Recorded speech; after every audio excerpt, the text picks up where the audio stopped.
সম্প্রতি মার্কিন অর্থনীতিকে শক্তিশালী করতে ট্রাম্পের নেয়া কর্মপরিকল্পনা আর চীনা অর্থনীতির প্রবৃদ্ধি বাড়াতে দেশটির প্রেসিডেন্ট শি জিনপিং এর নেয়া পদক্ষেপের পর থেকেই চাহিদা বাড়ছে জ্বালানির বিশ্ববাজারে।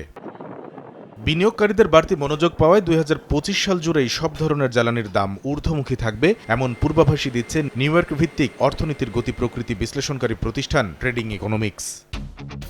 তাদের হালনাগাদ তথ্য, শুক্রবার সকালে প্রতি ব্যারেল অপরিশোধিত জ্বালানি তেল ওয়েস্ট টেক্সাস ইন্টারমিডিয়েট কেনাবেচা হয়েছে $৭৩.৪। সপ্তাহ ব্যবধানে এই জ্বালানি তেলের দাম বেড়েছে ৩.৯৬%। পূর্বাভাস বলছে চলতি বছরের প্রথম প্রান্তিকে এই দাম $৭৩ পার করার পর দ্বিতীয় প্রান্তিকে ঠেকবে $৭৫.০৪। পরের দুই প্রান্তিকেও দাম আরও বেড়ে ডিসেম্বরে যা দাঁড়াবে $৭৮.৫২। আরেক অপরিশোধিত জ্বালানি তেল ব্রেন্ট ক্রুডের বর্তমান দাম $৭৬.১৮ থেকে লাগাতার বেড়ে বছর শেষে ছাড়াবে $৮১। শুক্রবার সকালে ১ গ্যালন গ্যাসোলিন বিশ্ববাজারে কেনাবেচা হয়েছে $২.০৬। সেই গ্যাসোলিনের দাম ধারাবাহিকভাবে বেড়ে বছর শেষে $২.২২ দাঁড়াবে বলে পূর্বাভাস দিয়েছে trading economics.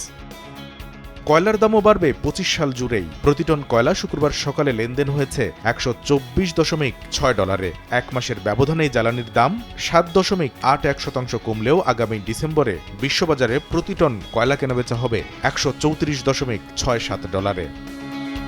১ million British thermal units বা ২৮.২৬ ঘনমিটার প্রাকৃতিক গ্যাসের বর্তমান দাম $৩.৬৬ পড়লেও প্রতি প্রান্তিকেই একটু একটু করে বেড়ে বছর শেষে তা $৪.৫ দাঁড়াবে বলে পূর্বাভাস ট্রেডিং ইকোনমিক্সের।